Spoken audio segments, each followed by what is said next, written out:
Hey guys, I'm Andrew Murdoch and this is Blue Collar and Rich. Today I interviewed Ryan Zeman for you guys. He is a real estate investor who specializes in flipping properties.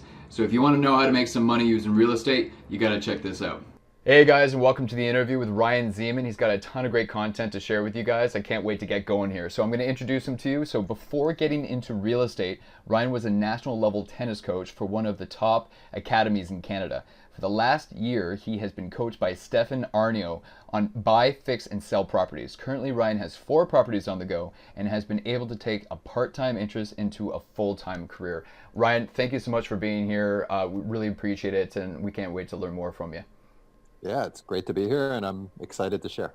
So we're going to start things off here by going right back to the very beginning here. So why don't you take us back to the beginning of your journey? What were the first few steps you took? Well, it was a tough first few steps because I think that when you're in that stage where you don't know what to do, but you want to do something, it can be very frustrating. I think people get caught up in that a lot of the time. And so my first thing when I got interested in real estate was doing what I've done in everything of my interest, which is I seek out a mentor. And so finding mentorship and finding out who's really good at this, who has what I want, and being able to copy them. I'm a big copy guy. And so in anything that I've done well in, I find the best people and I try to emulate them. I don't try to reinvent the wheel. So my first steps were really finding out, do I want to do this or not? And then if I do, who has what I currently want? And then really trying to seek them out. That makes a ton of sense. I love that. I have to say I actually share that mindset with you. There's I think it was, who was it? Was it Jim Rohn who said success leaves clues? So what's the point of us trying to reinvent the wheel here? You find someone who has done and accomplished what you're trying to accomplish, and you just copy and paste. You model that. You don't need to copy obviously everything. We don't want to be infringing on anyone's intellectual property. I'm not insinuating that at all. But obviously, you can model your style, your techniques, your ability on someone else's success, right? So I totally agree with you there. Good point. So what particular strategy were you drawn towards? Can you walk us through that? Well, the strategies that I've been using in real estate specifically, I've been buying places and then fixing them up, and then with the intention of reselling them. So that's kind of been the core of my focus for the last little bit. Real estate is such a big area that you can kind of get lost and jump around a lot. And so for me, it was really important that to prevent the dabbling, that I really had a very clear focus. And so I think that's where the coaching from the beginning really helped, is I was able to stay online and on task right away. Because in the past, anytime I've had interest, it kind of goes off on tangents, and so it's been a really valuable tool because there's a lot to be done, and if you're trying to do a lot of things in a lot of areas, you get very little done. That's a really good point, and I've done some real estate training in the past as well, and there are so many strategies. There's fix and flip. There's buy, rent, and hold. There's wholesaling. There's so many different strategies, and it does get a little frustrating and confusing actually Yeah, overwhelming. for a beginner. Thank you. Overwhelming. That's the word I was looking for. You almost feel like you're at the bottom of that mountain looking up, going, "How the hell am I going to do this?" Right? So, and you actually touched on a point there that I've been very guilty of in the past as well. I think a lot of people like to call it shiny object syndrome, or a Hmm. squirrel, and you're distracted Yeah. and looking at something else. It's imperative to stay on task, and I think that's where a mentor comes into play. I've followed the same approach and used mentors to keep me on task as well. So that's a very good point there. So moving on here, after your initial success, what made you continue?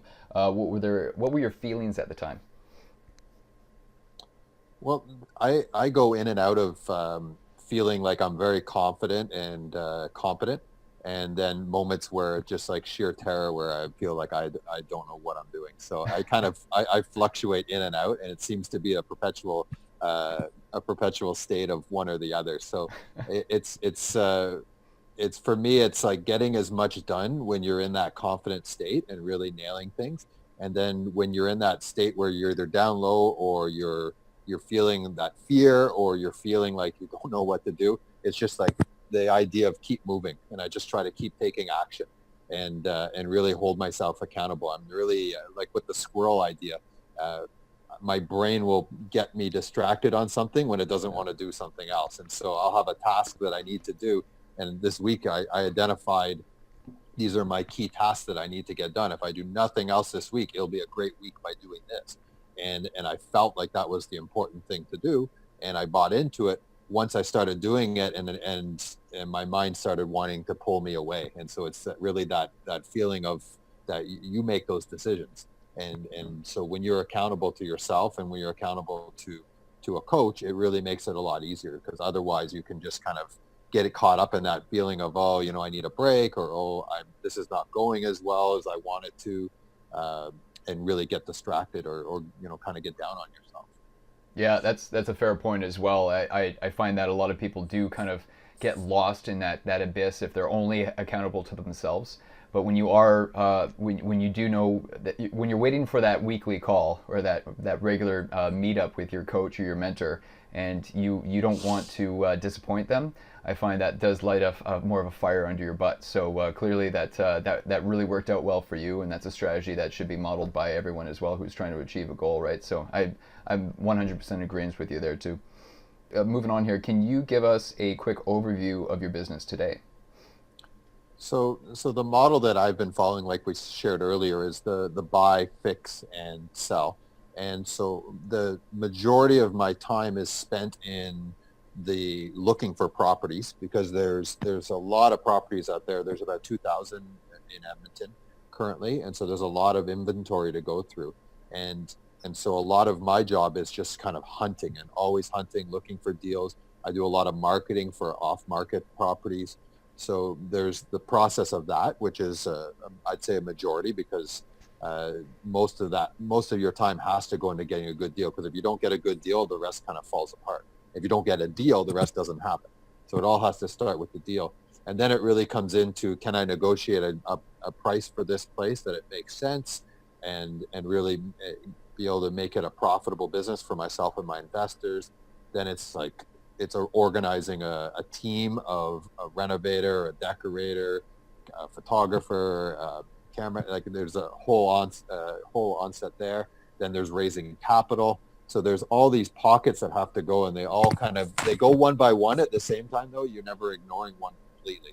So it becomes this very involved process where you have to really know which hat you're wearing at each time, and really focused on that. And so that's really been the model for me, is really focus on acquiring the property, getting it at the price point that I need, finding the capital, finding the renovation level that needs to happen, and then ultimately selling it at the end. And so there's obviously a lot of teamwork in there, and there's a lot of moving parts. That makes a lot of sense. So you mentioned there that running a business like this, you're wearing many hats, but if there is the most important hat, it's identifying those deals and getting into a good deal in the first place. And you mentioned that there's quite an active market in Edmonton. I'm talking to you from Vancouver. Would you recommend, when someone is starting out, would you recommend that someone focus on their local market, or for lack of problems maybe, but when someone lives in a market like Vancouver here, where real estate prices are a little bit more insane? I'm not saying that there aren't deals here. There's going to be deals in any market. Would you recommend someone who's starting out, let's say they've located that mentor and that coach, someone who's already achieved what they're trying to achieve? Would you recommend someone stay close to home, or to actually venture out and take a look at markets further out away, but still located in Canada? I think that I feel for the people in Toronto and Vancouver, because obviously the cost of doing business is going to be much higher there, and mistakes would be magnified early on. And so I think that's the kind of scary thing. You're right. There's always deals. There's deals everywhere. It's just a matter of if you're jumping into a market like a Winnipeg market, where you can grab a house for $80,000 and then put 30 into it and flip it and come out with $170,000 product. That's a lot. That's definitely not as scary as being in Vancouver, having to put up 800,000, and then the ultimate sale is a 1.4 or something. Yeah. The cost of doing business, obviously raising the capital, is a lot harder, and then again the mistakes, because the expectations of a buyer who's coming in and buying a place at 120 or 130,000 versus 1.2 mil, you've got to be able to really nail it from the beginning if you're going to do that. So I think it's important that you kind of factor that in, and at the same time, you want to be able to see your property. As they said, like for buy and hold, I've always heard that you should do the first one in your neighborhood, because you'll want that peace of mind knowing you're always a car ride away. You can jump in and go down the street and just make sure the place hasn't burned down. And so definitely I could agree with that idea, because I go see my properties all the time. I check in on them weekly. Even now that I have the one for sale right now, I go and I see it every week, and I do a little cleaning job and do a little inventory, make sure everything's looking good.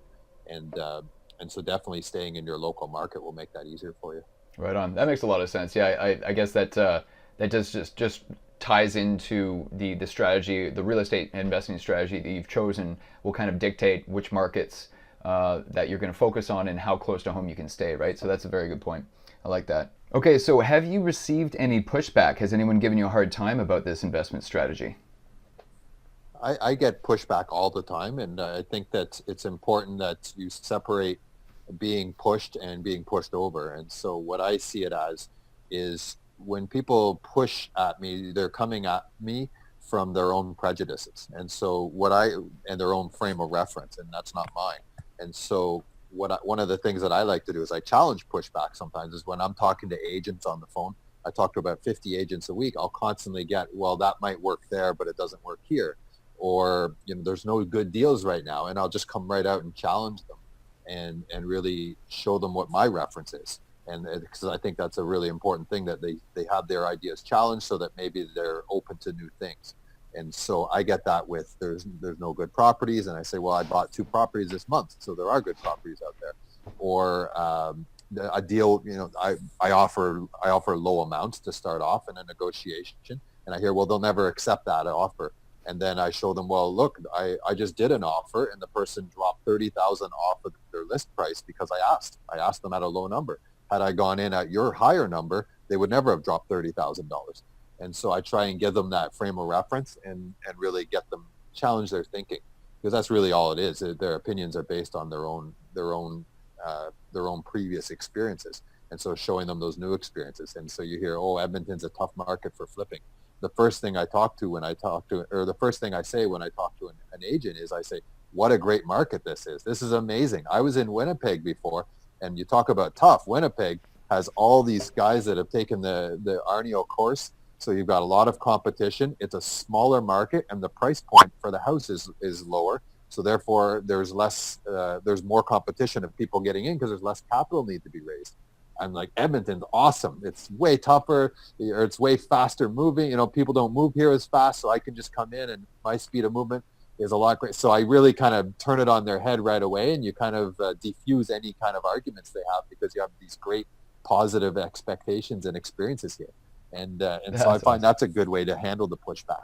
So I love how you frame that up for us there, Ryan, because there's something called BS. It's your belief system, and it's all about mindset at the end of the day. So I love that here you are talking to 50 agents a week, which is, wow, amazing. And you're basically spinning things around on them. People who've probably been in that market for years, possibly decades. And you're basically showing them that their belief system is incorrect, because you've been able to get into a property at $30,000 under asking. And my guess is it's because you were able to locate a motivated seller. Is that correct? Was that a motivated seller in that situation? That's right, it was. Yeah, so you were able to help someone solve a major problem. They had a property that they had to move quickly, and so they were willing to take a $30,000 pay cut on the property just for the sake of, thank you so much, because I'm leaving the country, or whatever their situation is, right? So that's the first point that I wanted to make. And the other thing that you mentioned there was massive action, but more importantly, it's speed of implementation. And I have found, I can't remember who said this, but someone said a long time ago that you could read 100 books about swimming, but you're not going to learn how to swim until you jump in the pool. And it's those people that just sit back and constantly analyze, and they get stuck in analyst paralysis, right? That's what it's called.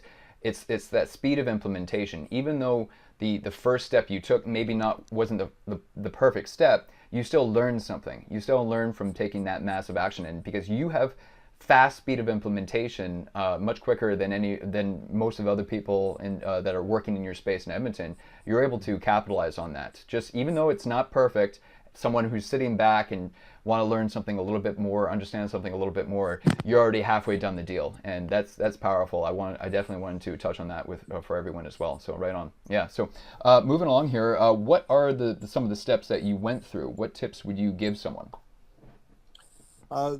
The main thing that I would suggest is what we're just talking about, is making yourself accountable to somebody and really just taking action all the time. When I first started doing this, I would get frozen. Like you said, because I'm a big analyzer. I'm coming from a coaching background, so it was all about learn, and be able to have a really good understanding. And that's not always great for the real life, because you can just get caught up. There's too much information in this age right now. There's too much internet going on, and so for me, it was putting the book down and just get going and trying to read less, because I was finding early on, I was getting so caught up in these details that I look back and I'm like, wow, that was so insignificant, and I thought it was so important. And so it's just keeping the wheels going and really just challenging myself to take action, even if it's a small little action. It's gonna keep me going, and an object in motion is going to stay in motion a lot of the time. And so it's really just that, and really identifying when I'm caught in a rut. And the accountability, like I said earlier, the accountability was huge, because when I had goals that I needed to make or markers that I needed to reach that week, and I didn't reach them, I would be dreading having to do my phone call for my coaching session, because I knew I would be accountable and I'd be honest about doing it and not doing it. And it would drive me crazy. And so many times I would take action just because I didn't want that feeling that it was going to be in my stomach of having to say I didn't get the job done this week, because that really pissed me off when I have to admit, I just didn't get it done. And so that accountability, and then just constantly trying to keep the action moving. Right on. Which, yeah. That's awesome. Yeah, I like the momentum aspect. An object in motion tends to stay in motion. Actually, I'm curious, do you at all participate in a reward or consequence situation, whether or not you achieve your goals? Do you and your coaching ever discuss something like that? Well, for me, because I'm coming from a coaching background, it's really easy for me to see the coach as like making not impressing the coach, but like showing the coach that I'm as committed as them is everything to me. And so for me, the punishment is that I have to say I didn't get it done when I was supposed to get it done, or I didn't do the job that I needed to do.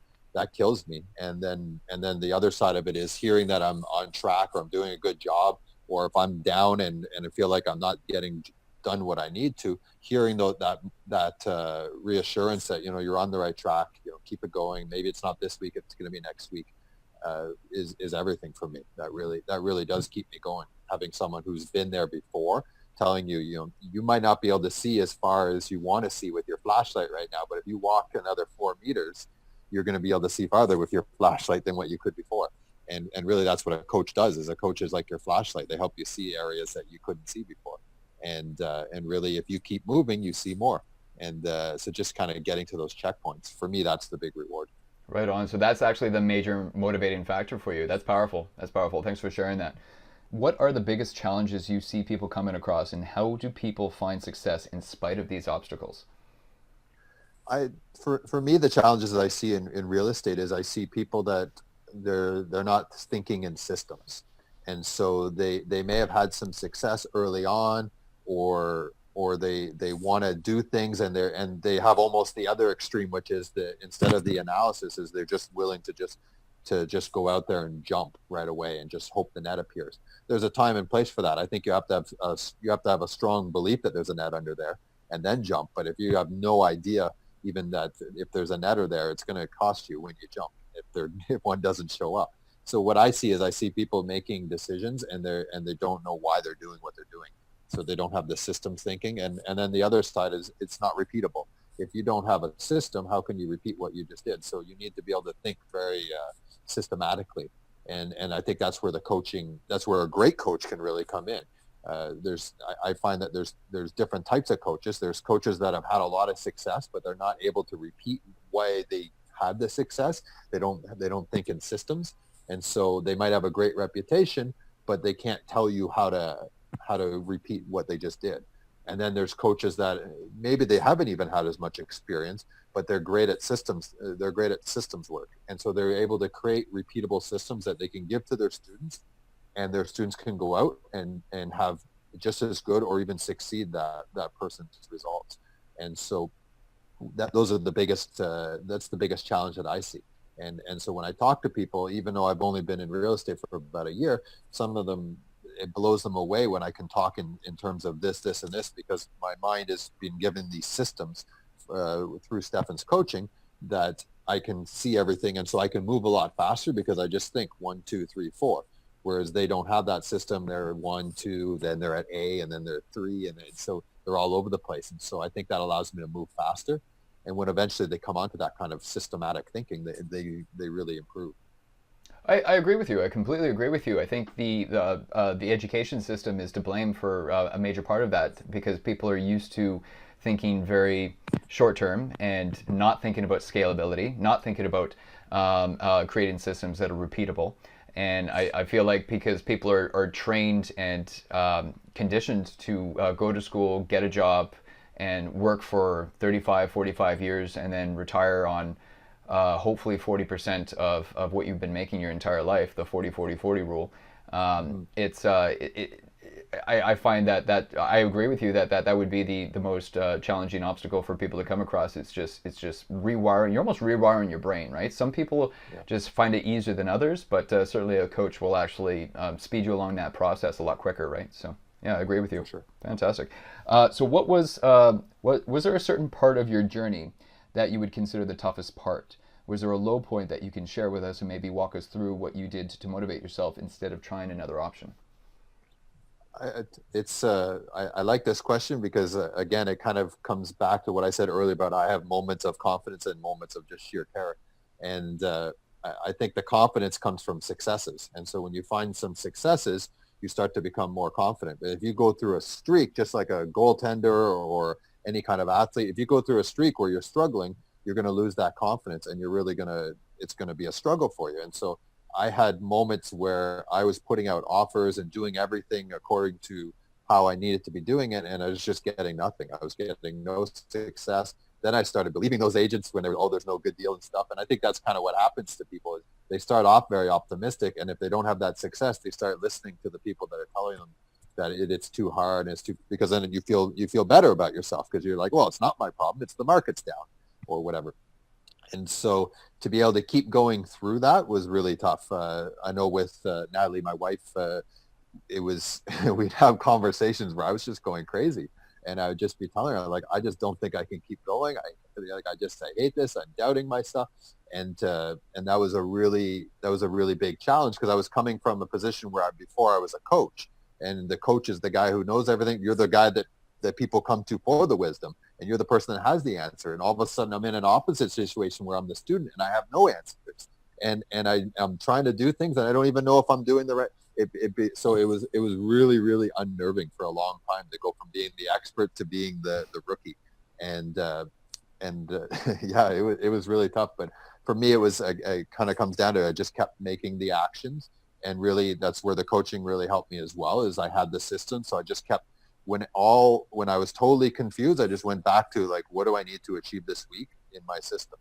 And I just kept achieving it and saying, even if I don't, there was moments I didn't believe anything was going to work. And I said, well, who am I to judge? I don't know enough. I don't know enough to know this won't work or will work. So I'm just going to keep going, and I'm going to listen to the people that say it will work because they've had more experience than me. And really that's kind of what pulled me through, is just keep on. I trusted these people because I respected their credentials and their resume. So then who am I to doubt if it works or not? I just shut up and keep working. I like that. You're coachable, right? I like that. It's a perfect example of taking the advice from a qualified individual. I think more often than not, people get off track and lose the path because they heard their brother-in-law say something. Well, is your brother-in-law investing in real estate? No. Then why are you taking real estate advice from your brother-in-law? I feel like that's a downward spiral that a lot of people get stuck in. You mentioned there that you had a heart to heart with your wife. How much? I know particularly a lot of people have a hard time with loved ones who perhaps don't support them with their goals, their investment goals, their financial goals. How was that with you guys? How did you guys get through that discussion, that conversation? Because I know that will be very powerful for a lot of people. We have again, because how you deal with things financially usually comes from what your blueprint is of how you were raised, and we have contrasting views of money, and I think they actually help us though. Is she comes from, like, she likes the stability of a regular 9 to 5 employee type of job, and I don't like the 9 to 5 employee type of job, and so it works well in the fact that she's able to provide that stability, and she's able to go out and hit, do base hits all day long and stuff, and then I have that freedom to be able to go out and go for home runs, and to really and try and create some flips that can create a lot of income, but in short periods of time. So it works really well. Both, she gets nervous about some of the stuff that I do because I can go through long stretches of making no money and spending a lot of money because it's an investment. I have to invest in things. And so that will make her challenged on that, but that's a good challenge because I think that we need to have our belief systems challenged. And so I think it's good for her to kind of be put into those situations and feel nervous. And the same thing for me is it challenges me that I'm not being reckless and that I'm being accountable, because she's very much like, do you need to spend this on this, or do you need to be doing that, or what could you be doing to be able to make some money finally and stuff. And so it's a good, so we've been able to make that those two contrasts and kind of make it polarity where we work together. And she knows a lot about what I'm doing, but also there's up to a certain point she doesn't want to know how I'm doing it, just kind of get the job done, and I think that's good as well. That's powerful. Thanks for sharing that. Yeah, it sounds like you guys balance each other out, which is obviously a good thing. Yeah. Yeah. Yeah. So this question here: how much thought do you put in your personal brand, your persona? How is that even on your radar in your industry? For me, it's really important, especially on it's important on both sides, because I have two kind of sides. I have like that acquisition side where I'm going after under market houses and going in and doing private leads and stuff. And then I have the other side, which would be the higher end brand, the one to attract investors. And so I have two very distinct brands that I have to ask myself, what am I trying to achieve in this moment right now for my brand? Because there'll be times that my brand will be just wearing sweats and runners and going out and walking through a house of a hoarder house or something like that, where if I show up in my suit looking at that brand, it's not going to work. I'm not going to create that rapport with the person. And then the same thing, who wants to write a $500,000 check to a guy who shows up in a hoodie, right? And so I'm constantly asking myself, what do I want to achieve? When I go to meet this agent, who does this agent need to meet for them to feel confident to invest their time in me? Because I ask a lot of agents, they have to put in offers, they have to see places with me and stuff. And so they need to know that I'm part of that's part of my brand. And so I'm constantly talking to myself about, like, who do I need to be in this moment? Who is my brand right now?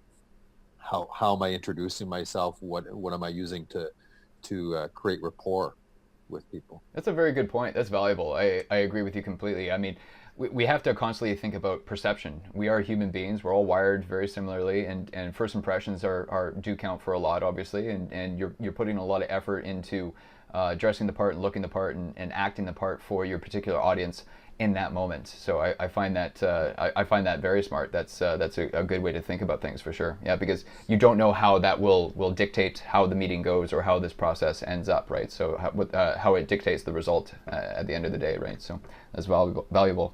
Are there any specific, we may have touched on this already a couple times, but are there any specific habits or activities that are part of your routine that you think have contributed to your success? For me, it's my habits are that I'll work hard, and I become quasi, well, it depends if you ask Natalie or not. I become obsessed with things. You could debate if it's obsessed or not, but I become very obsessed with things when I need to get something done. And so I think it's that ability to stay, you could argue if it's obsessed or just the ability to stay on task. But there's times where I can't see anything else other than what needs to get done.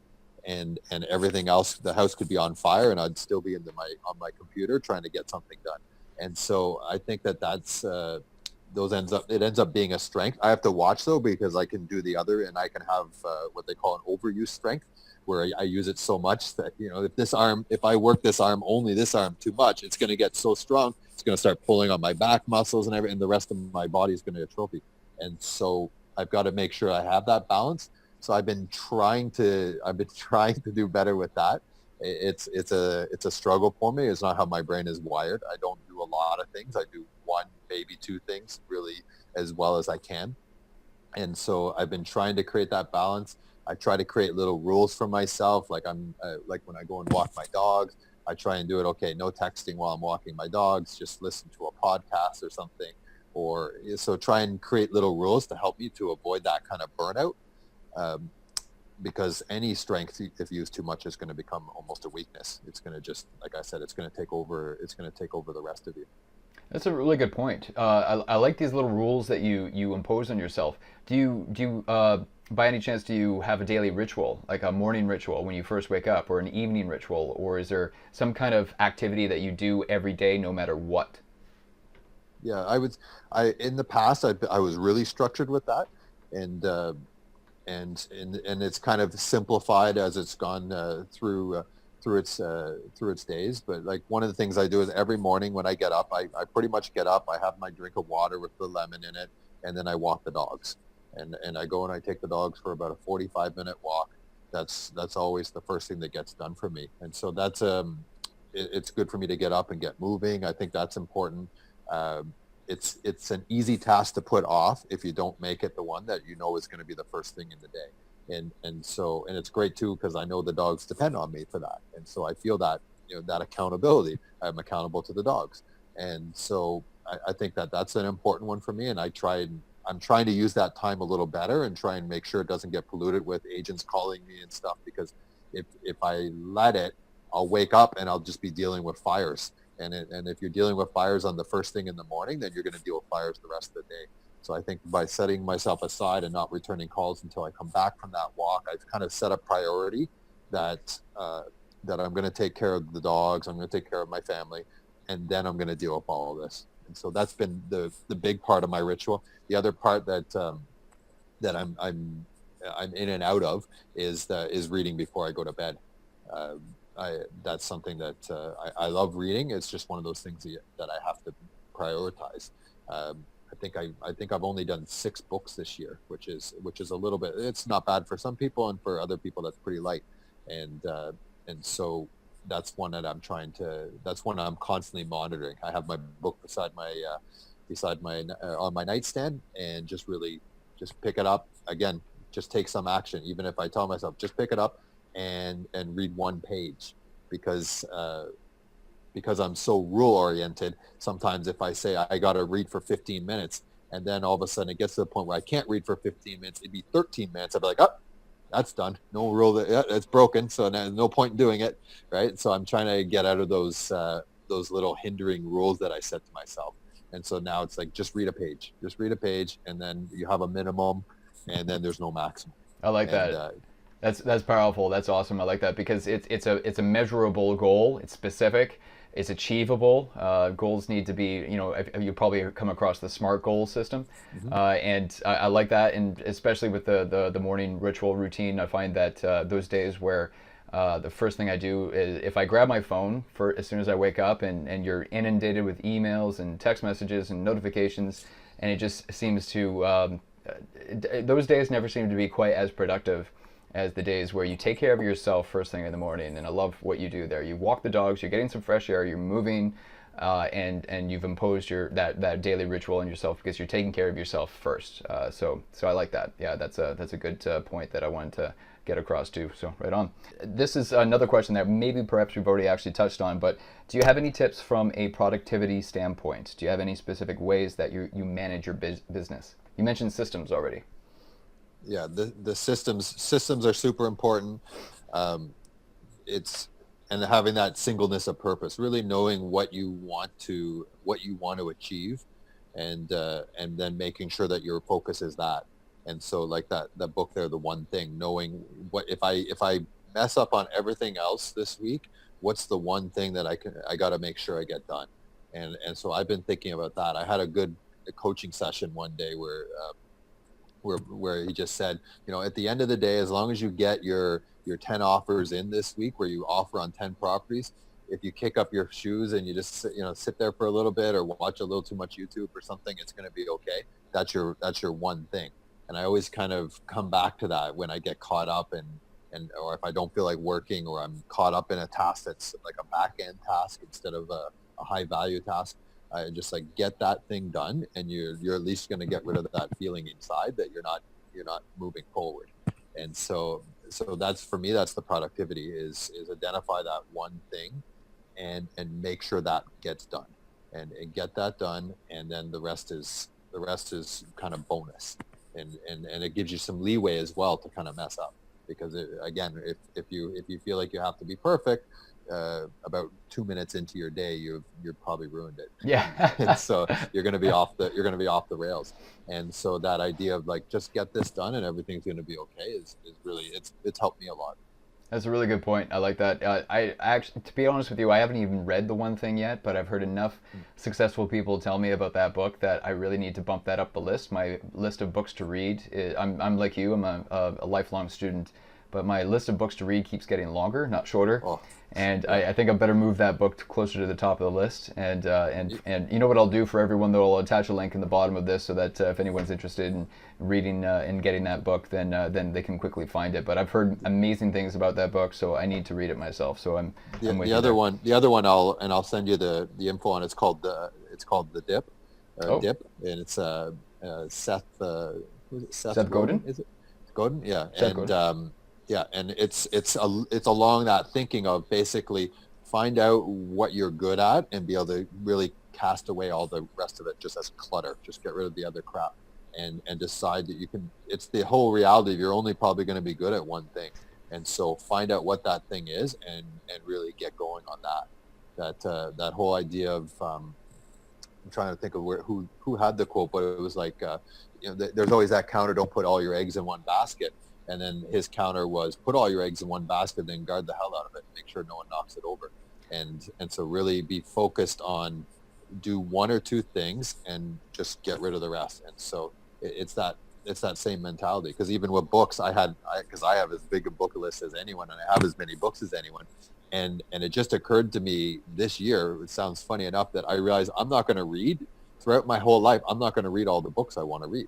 And it just never occurred to me. I was like, I just assumed I'd get caught up at one day, and just taking that pressure off myself that you're never going to be done. You're never going to have read everything you wanted. You're never going to have watched all the videos that you have in your bin, your next up list and stuff. You're never going to read all those articles and stuff.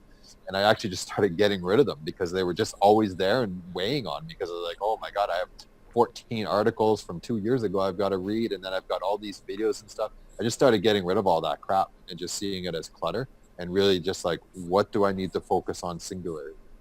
That's valuable stuff. And referring to the quote, the egg basket quote you were talking about there, I'm not positive. I think that was Warren Buffett. I've heard that one as well. Pretty sure it is. And it's valuable. Just zoning in, focusing on what you're really good at, doubling down on that, tripling down on that, and then outsourcing everything else. That was a moment of realization for me not too long ago. Just get someone, partner up with someone, or go online, go to Upwork.com, find a VA, find a virtual assistant, and just outsource that stuff. What I find a lot of people don't realize is we all outsource things already.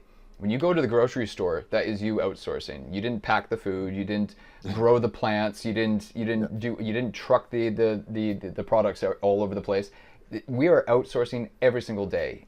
But when it comes to those menial tasks that maybe we're not good at and take up a lot of time, we'll still save the $5 an hour or the $10 an hour to do it ourselves, which doesn't make any sense, because clearly your time or I'd like to think your time is worth more than $5 an hour or $10 an hour, that you could pay someone else to do that for you, right? And just take that off your plates, right? So is there, and actually now that we're talking about that, it's actually moves into the next question here, transition as well. Is there anything you delegate to others? Do you have an assistant? Do you use freelancers? Do you touch on any of that? One of the first times I met Stefan Aarnio was at his course, or was the first time, and he started talking about what a real estate investor should make, and how a real estate investor, their goal should be to make $1,000 an hour. And I was like, that's a lot of money per hour, right? And he was talking about his goal is to make $1,000 an hour, and anything that can be done for less than that, he delegates it, because you are worth whatever task you're doing at that time. And so if you can get the boy next door to cut your grass for $5, and you're out there cutting your grass, then you're worth $5 an hour at that moment. And so you're worth what you're doing. And so once I started thinking like that, I really started shifting my mentality from having to do everything to, like, how little do I need to do? Like, what's in this business that only I can do, and let's focus on that. And even recently, I've started training a bird dog who's going to start really going from he's working his way up in the real estate, and so what he's doing is now he's starting to do offers. He's going and flyering houses and canvassing areas and stuff. And those are things for sure that I could do. It's just way better if I have someone else doing it, because he can't raise capital for me. Only I can do that. So then my time is best spent raising capital, because that's something that only it's a Ryan only task for the brand. And then the rest I try to get rid of as much as I can, and really rely on people. Plus, if you're trying to do everything, you're not good at everything. And so you're getting out of where your strengths are. And so I think that's really important as well, that you identify, again, the one thing, what are the things that I do best, and that the business will fold up if I don't do. And then let's get the rest going out to people that are either better at me, better than me with it, or have more time, or have a more interest in it, or they're willing to do it at a pay rate that I can exceed, and then cover the difference.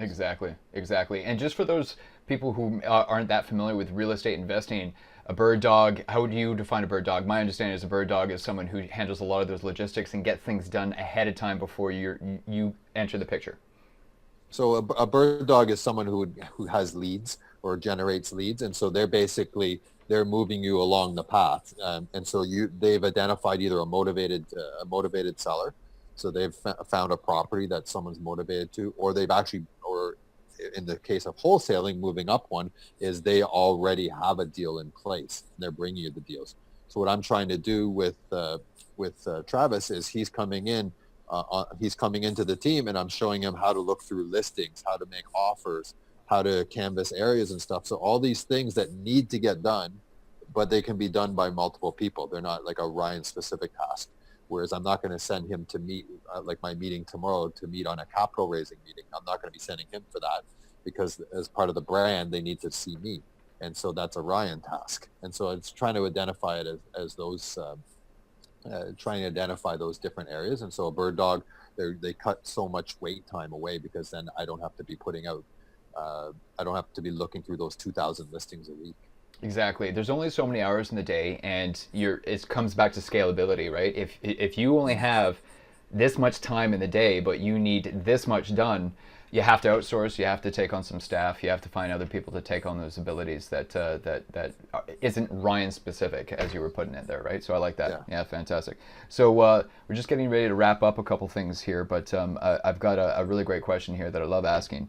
How has your definition of success changed over the years? How did you define success at the beginning, and how do you define it today? Yeah, I've been thinking about this question a lot, and I think that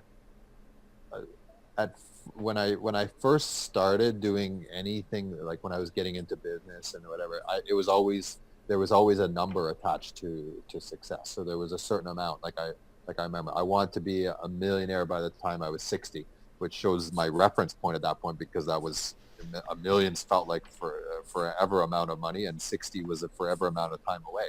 And so, but there was definite measures like that. And now my idea of success has been more not a lump sum of money, but to be able to have income coming in consistently, like a passive income, to know that the expenses are covered, and that at the end of the day, even if you don't work, that the money's going to come in. It's more that thinking. But even moving away from numbers, I've kind of added other things, and I've kind of said that, success is like a bit of a feeling. It's a bit of a feeling of, if you feel like you've done everything that you could do in something that was meaningful to you.